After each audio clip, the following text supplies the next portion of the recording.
Hey everyone, today we will be solving a front-end interview question which was asked in MakeMyTrip for SD1 position. So let's see what's the problem statement says. We will need to write a function which will return the count of numbers in an array. Okay. And the array may contain mixed type and nested arrays also. So the array can contain any object type or any primitive type or any function type, or it can also contain the nested arrays. We'll need to return the total number of numbers inside the provided array. Okay, so let's see the example. Let's see what's the question is about. So let's say we have the given array which has any numbers, maybe any string, maybe any nested array, right? Maybe any object or also the function, right? So there can be any type inside the array. We will need to return the count of numbers inside the array, or will also include the numbers which are in the nested array also. So here you will see this is my first number. This is not a number, this is string type, right? This is my second number, this is my third number.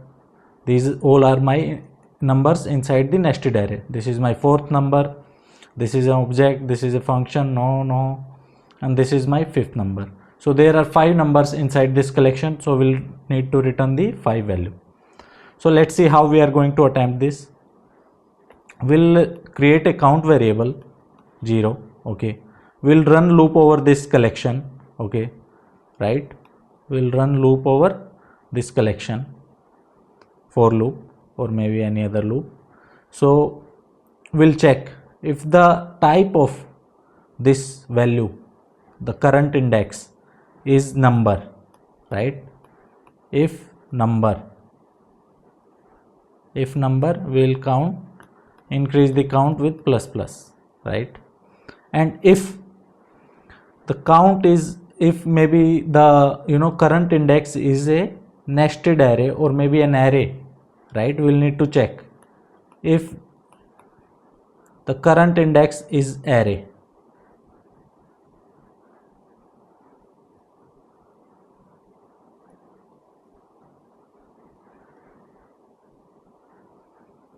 If the current index is an array, we will also need to increase the count. We'll also need to check the same thing which we are doing for the our collection array. So here we will make use of recursion. Recursion can be used if we want to do the same thing, same function execution for less amount of data. If there is more amount of data at starting, then we will keep on decreasing the data and keep on calling the same function. So here we will call this count function, count numbers function, again for this array, not the complete array, for this array, right? And whatever value it will return, we'll store it inside our count. We'll increase the value with that number, right?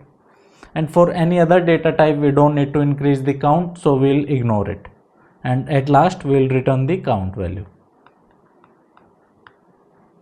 So let's see the solution. How can we implement it?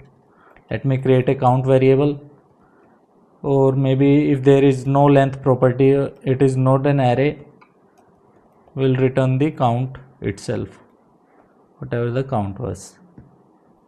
There is no length property, right? Then we'll run loop over the collection,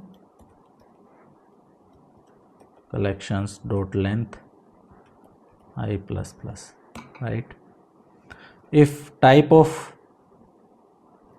collections I, type of current index is number, right, we'll need to increase the count by 1. Else if